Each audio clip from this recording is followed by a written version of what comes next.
Happy February, everyone. It is February 1st, 12:34 p.m. here in Iowa City, Iowa. We are 2 days away from the Super Bowl. Have some new information related to the Patriots running game. Sony Michel versus 8+ men in the box since week 12 with a minimum of 30 carries, so he is a qualifying back in this category. Overall grade of 84.8, which is first in the NFL. Attempts versus a loaded box, 59.6%, which is also first in the NFL. Yards per carry, 4.94, fourth in the NFL. So this means he is going to be able to beat you when there's 8 men in the box. Doubling Aaron Donald, having a one-on-one matchup with Shaq Mason and Ndamukong Suh. Ndamukong Suh is going to be the only line of defense there, quite literally. So he's going to have to arm tackle Sony Michel, which I just don't see him doing. Ndamukong Suh is a monster, is strong enough to do that, but not to Sony Michel. Sony Michel is going to get to the second level, which is the Rams linebackers. Corey Littleton, Mark Barron, Abukum.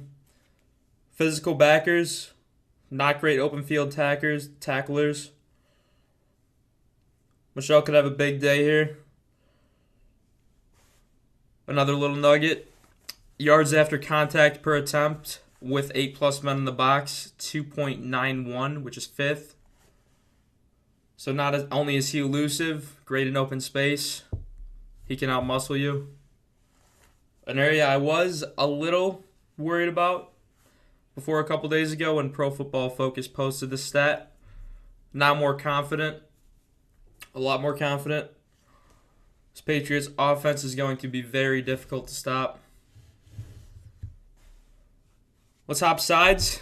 Let's go to the Rams offensive side of the ball. Matchup of Brandin Cooks and likely Jason McCourty will be interesting.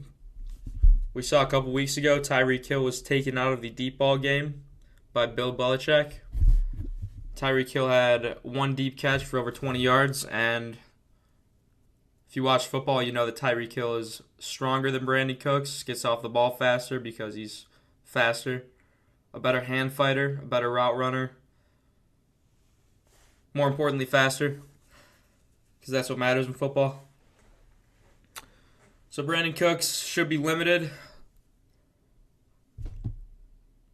50 yards or under receiving for Brandin Cooks. Might break one off in the run game on a reverse 20, 30-yarder. So if you're going to bet any props on Brandin Cooks, I'd recommend taking the under. Wouldn't highly recommend it. Speaking of props, would recommend one for this game. Cordarrelle Patterson at plus 500 or better to be an anytime touchdown scorer because of the way the Patriots use him near the goal line inside the 20. You want to get your fastest player in open space in this area, which Cordarrelle Patterson is their fastest player. Cordarrelle Patterson will be running some reverses. He'll get at least one touch in the red zone. So if you put $10 down and get him at plus 500, that's a quick $50. Worth it in my opinion. The only prop worth even looking at in this game, because at least on the Patriots side of the ball, the only prop worth looking at, because the Patriots have so many weapons, so many options. Edelman, Gronk, Michel, White, Burkhead, Patterson, Hogan, Dorsett, they all get theirs. Brady just throws it to who's open. He's not going to force feed anyone.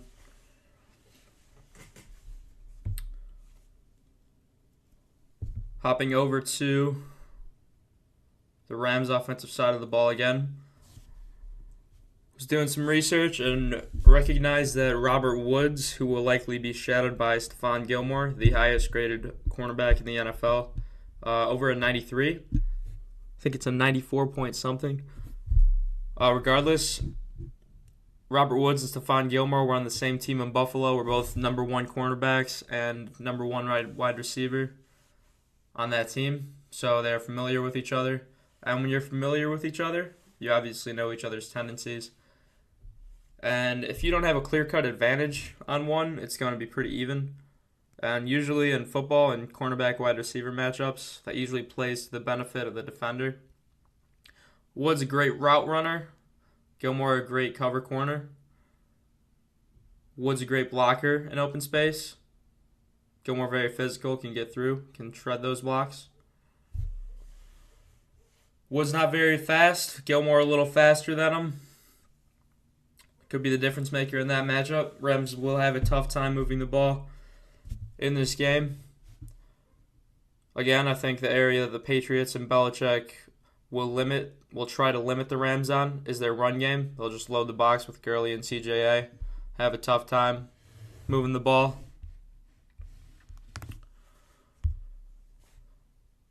Final score has changed from 32 to 21. This will be the final score prediction.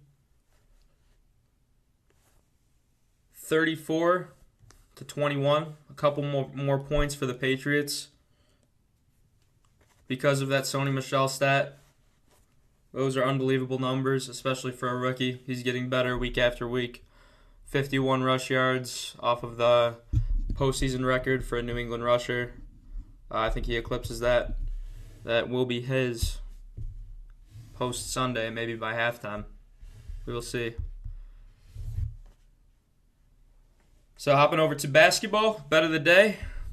We have been killing it in basketball. 8-3 against the spread in our last 11 picks. Ironic that we're in Iowa City, but the pick tonight is Michigan -5 or better. Was talking to my brother about this game yesterday, who was really interested in it. Thought the line was going to open at 8.5, Michigan.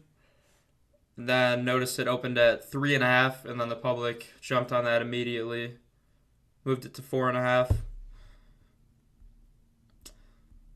Reason I like Michigan in this game: Michigan is a type of team to blow Iowa out. Too smart with the ball, and they make the most of each possession they handle, which actually is the total opposite of Iowa. If you watch them, they have one scorer on their team. He goes cold more often than not. Iowa's home court is below average, nothing special. Not too much noise there. Shouldn't put any pressure on Michigan. Xavier Simpson coming off a triple-double, experienced national championship. He was in the national championship game last year. He will be handling the ball for about 80% of the time. He's Michigan's point guard. He knows how to protect it. Michigan won't turn the ball over too often. Michigan should be able to out-physical them on the boards. Iowa's pretty weak, and they have shown their true colors in conference play. Little alert there. The Bulls wave Carmelo Anthony. But some things we look at when betting basketball, especially college. NBA is really tough. You got to place those bets about 30 minutes before game time, even live sometimes, just so you can see the matchups, because sometimes when you have a lot of star power on the court, it's tough to predict who they're going to be going up against. But in college basketball, usually bet teams who don't entirely rely on shooting, unless that's the Golden State Warriors. Well, let's get to college. Usually betting the system, the teams who get highly efficient looks, make the most of their possessions, don't crumble under pressure, who have been in the situations before. Huge thing in sports there. Iowa started out hot, 11-0. They have 5 conference losses. I think they're 3-5 in conference. Michigan is 19-1. They're an outstanding team, great defensively. John Beilein knows how to get his guys going. Friday night game. This game starts in 5 hours and 17 minutes. Really looking forward to it. This could be a blowout, folks. This could be, at the moment, the college basketball bet of the year. Again, like I said, I think it should have been an 8.5 line. Still think it should be. This will close at about 5.5, 6 Michigan. Vegas is begging you to take Michigan in this game. Do it. They are a superior team by far. Michigan will win this game 82-61. Thanks for tuning in. So we have the Patriots 34-21. Michigan Wolverines 82-61. Get those bets in, make some money. Happy Friday. Enjoy your weekend.